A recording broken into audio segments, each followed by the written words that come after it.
Admittedly, guys, if we go back to Monday, admittedly, I was convinced Kentucky's winning this game by double digits. You look at these two football teams, and maybe I'm somewhat, and I try to remove, and I do remove all biases, all preconceived notions, what we thought we knew about these football teams. I was higher on Kentucky than South Carolina in the preseason. I mentioned many times I left SEC Media Days. Stock up, stock down. Kentucky was my stock up team.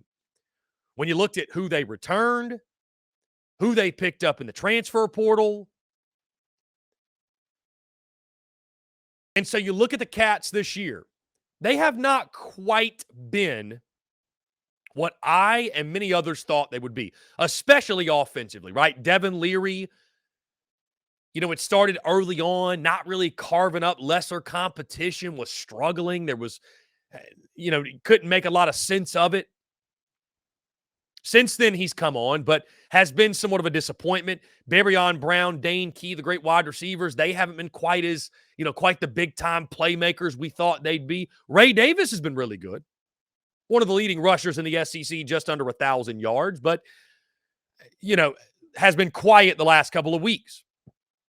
So Kentucky, a team right now, losers of 4 of their last 5, that despite that, I viewed and said, still know they're a good football team.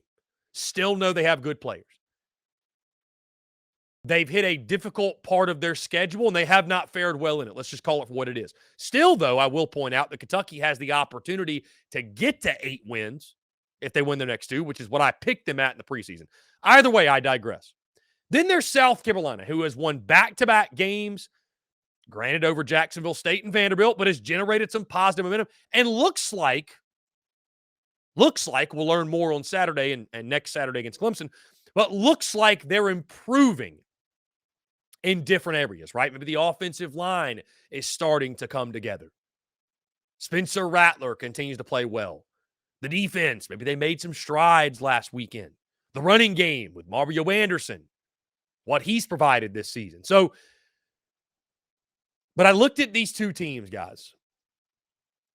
Monday of this week, I was ready to pick Kentucky to win this game by 10 plus. Truly. Pick Kentucky to win by double digits. And I still sit here today and tell you Kentucky is the better football team. They are the better football team, top to bottom. Gamecocks have the better quarterback. Gamecocks have the slight advantages here and there. But overall, Kentucky's a better football team than South Carolina.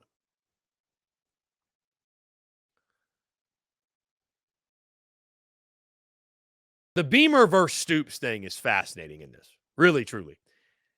The way that this series has turned into a bit of a rivalry. And you talk about the importance of beating Kentucky for the South Carolina football program. And you know what makes for a really fun, quote-unquote, rivalry and a really fun game? And a really bitter game, too, right?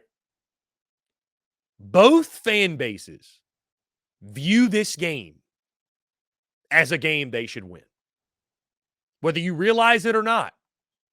Kentucky fans, before the season, they look at South Carolina and say, that's a team we should beat.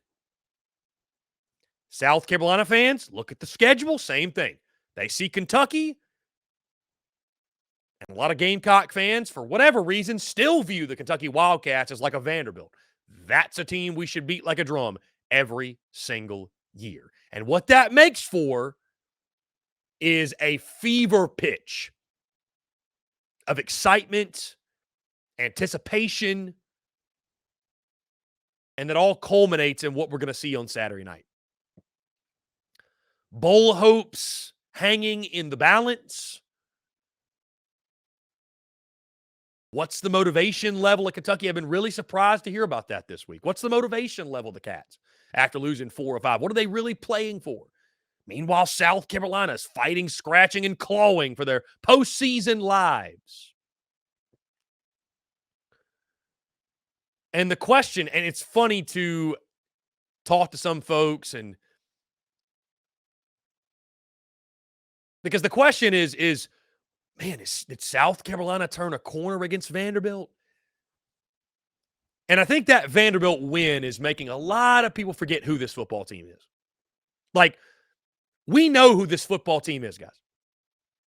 This is a bad football team with a really good quarterback. A running back that's emerging, but as a whole, it's a bad football team with a really, really good quarterback. And when he's elite and when he's on and he's got a great wide receiver as well, when they're on, South Carolina can outscore anybody.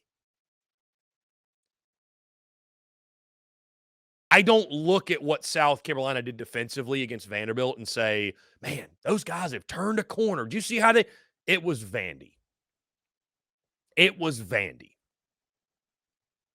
I think it was the exception, not the rule. I've been talking about this all week, guys. I love the over. Over 54.5, stealing. And this is a game that if South Carolina or Kentucky, whoever, you don't score 30 plus in this one, you don't have a chance to win.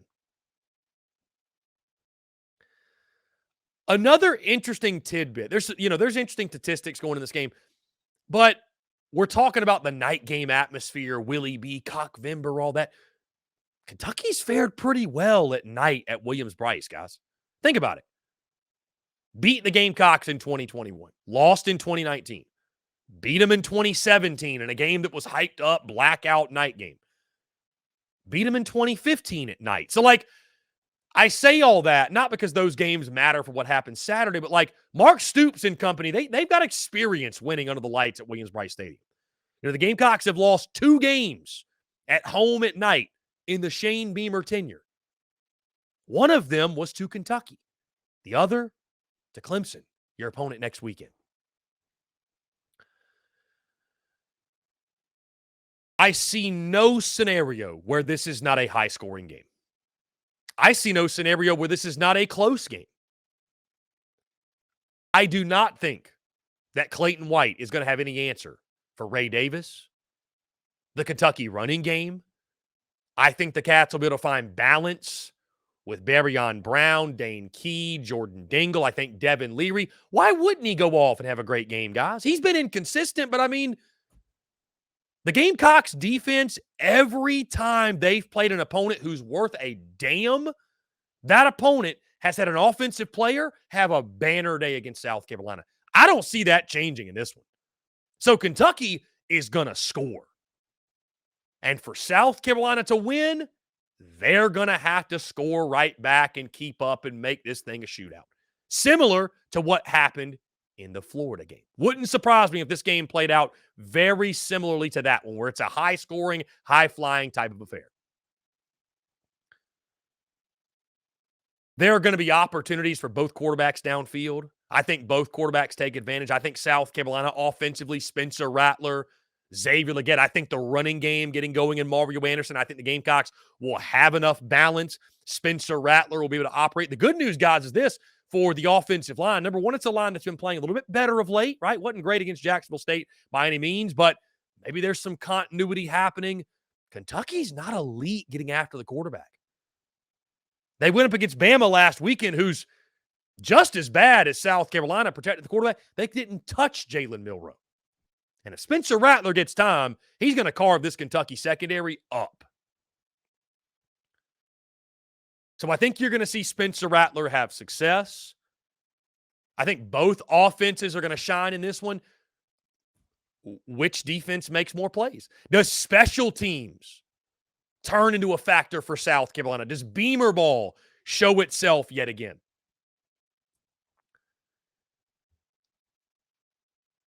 I don't feel good about this pick.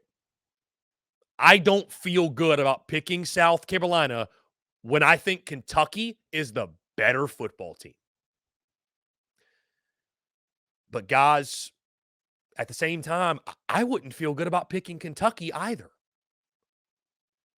Walking into a raucous Williams-Brice Stadium with postseason hopes hanging in the balance. So no matter what, I don't feel good about the pick in this game. Kentucky's the better football team. South Carolina has home field advantage. And as Shane Beamer loves to say, they remember November, and for whatever reason, this team, as we've mentioned, has come alive in the month of November.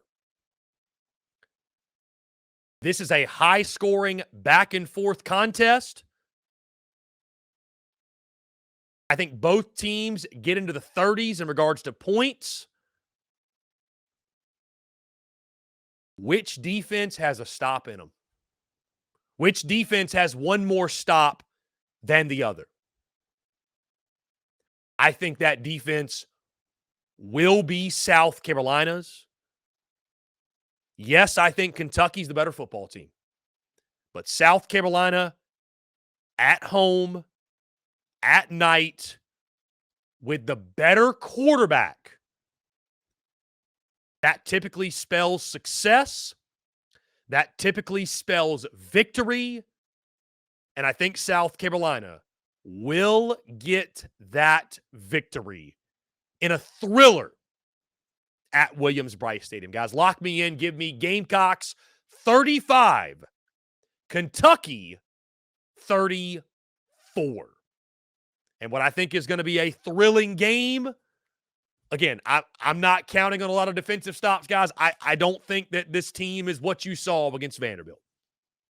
I don't think this team is what we saw against Vanderbilt. What scares me, admittedly, as you can tell, I'm going against my better logic. I'm going against my conscience. And the last time I did that was the Missouri game about a month ago. And Missouri kicked South Carolina's ass. The difference is this game is at home, at night, under the lights, Williams-Brice Stadium. And those intangibles just seem to play well for South Carolina. Again, guys, I don't feel good about the pick. I don't feel good about picking the Gamecocks, but I wouldn't feel good about picking Kentucky either. And so if I've got to go one way or the other, better quarterback at home, at night, typically spells success. I think it will for South Carolina.